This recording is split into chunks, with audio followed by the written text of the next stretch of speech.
ESA Keops Uzay Teleskobu. Avrupa Uzay Ajansı ESA, Keops adlı yeni teleskobunu uzaya yollayacak. Yaklaşık 3,5 yıl boyunca görev yapması tasarlanan uzay teleskobunun ana görevi diğer güneş sistemlerindeki gezegenleri incelemek olacak.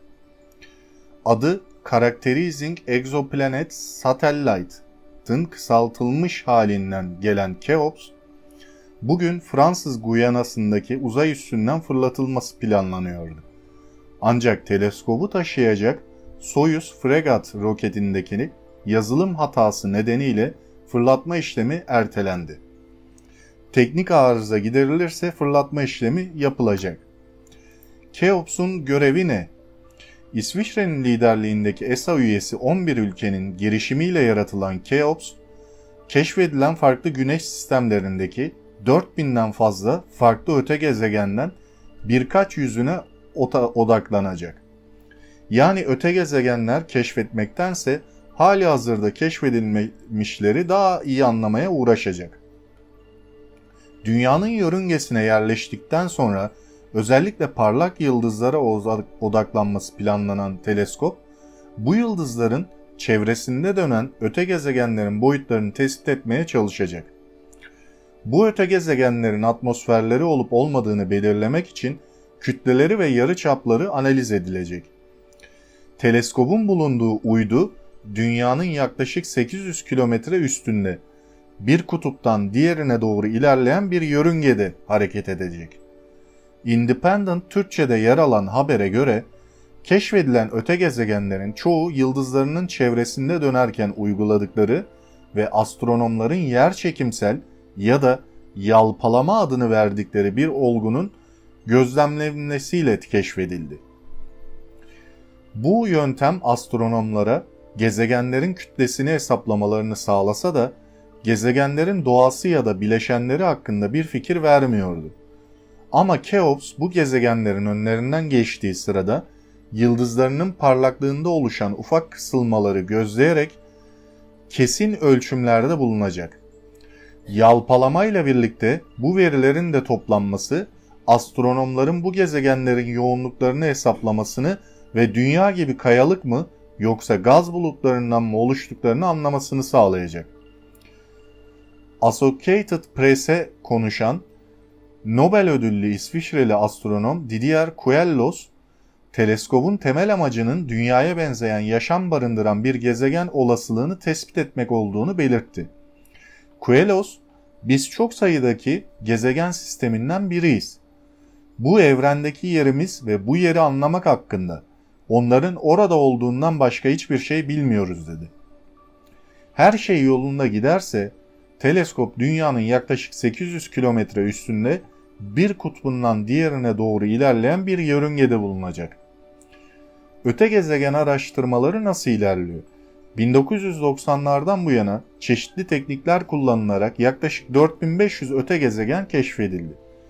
Uzaya gitmeden yerden yapılan ilk öte gezegen keşfi astronom Queloz'un da arasında olduğu ekibin yalpalama yöntemini kullanmasıyla gerçekleşmişti.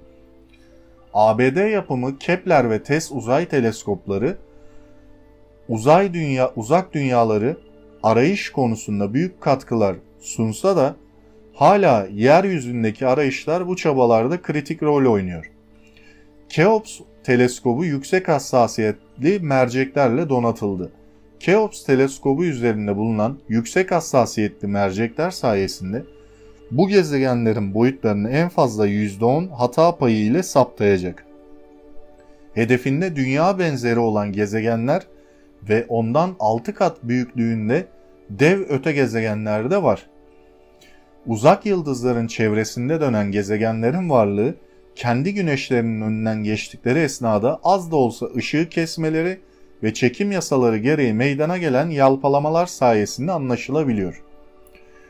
NASA, öte gezegenlerde hayat belirtisi aramak için Güneş çevresindeki özel yörüngesine yerleştireceği James Webb Uzay Teleskobu'nu 30 Mart 2021'de göndermeyi planlıyor. James Webb Teleskobu'nun büyük patlamadan kalan radyasyonun kızılötesi ölçümünü ve buna paralel olarak öte gezegenlerin sıcaklığını tespit ederek büyük bir bilimsel sıçramaya temel olması bekleniyor. ESA ise Keops teleskobu sonrasındaki projesiyle 2022 yılında benzer amaçlı Euclid isimli teleskobu uzaya yollamayı planlıyor. Euclid, karanlık maddeyi, karanlık enerjiyi ve yine öte gezegenleri gözlemleyecek. Keops, dünya yörüngesinde dönerken Güneş sistemi dışındaki gezegenlerin yıldızlarının önünden geçerken yarattığı ışık azalmalarını ölçerek gezegenlerin çaplarının hesaplanmasına yardım edecek. Gezegen büyüklüğüne bağlı olarak daha fazla veya daha az yıldız ışığını engeller. Yıldızın ne kadar koyulaştığını ölçerek araştırmacılar gezegenin çevresini çıkarabilirler. Bir gezegenin büyüklüğü bize o gezegen hakkında çok şey anlatır. Yere dayalı spektrometri ölçümlerinden kütlelerini zaten bildiğimiz için büyüklüğünü doğru bir ölçümle birleştirmek bize o gezegenin bileşimi hakkında birçok bilgi sağlar. İster Dünya'ya benzer karasal, kayalık bir gezegen, ister Jüpiter gibi gaz gezegeni olsun. Gökbilimciler yıldız ışığının geçişten hemen önce ve sonra ne kadar hızlı karardığını izleyerek atmosfer yapılarıyla ilgili ipuçlarını arayacaklar. Ayrıca Keops gözlem yaparken bazı beklenmedik gezegenlerin de yıldızlarının önünden geçme ihtimali her zaman var. Keops 32 santimetrelik Ritchey-Chrétien teleskobu etrafında inşa edildi.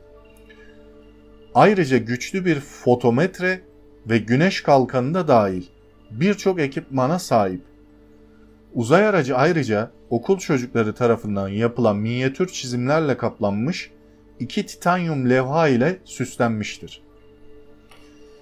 Arkadaşlar, diğer uzay teleskopları gibi ESA'nın bu Keops uzay teleskobu da görevine başladıktan sonra bizlere birçok bilgi sunacak. Keops teleskobu biraz daha farklı yönde de gelişim sunacağı düşünülüyor.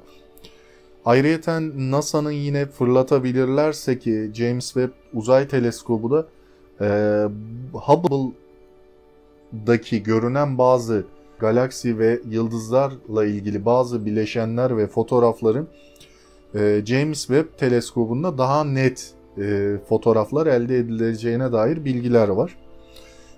James Webb zaten hem Hubble'dan daha büyük boyut olarak hem de daha fazla nesneyi gözlemlemek için uzaya fırlatıldı. Keops uzay teleskobu da ve TESS yine NASA'nın önceki uzay teleskobu Kepler gibi teleskoplar da daha çok öte gezegen keşfi ve yine makalede bahsettiğim gibi yıldız önünden geçişler, yalpalama vesaire gibi tekniklerle öte gezegenleri daha detaylı incelemeye fırsat verecek. Tabii ki yani bu konuda ESA ve NASA değil, diğer uzay şirketleri de Roskosmos olsun, işte JAXA olsun Japonya'nın. Bunlar da bu tarz planları var ama tabii daha hala devreye geçmedi diyebiliriz. İlerleyen süreçlerde, ilerleyen yıllarda bunlarla ilgili de gelişmeler fazlasıyla olacak diye düşünüyorum.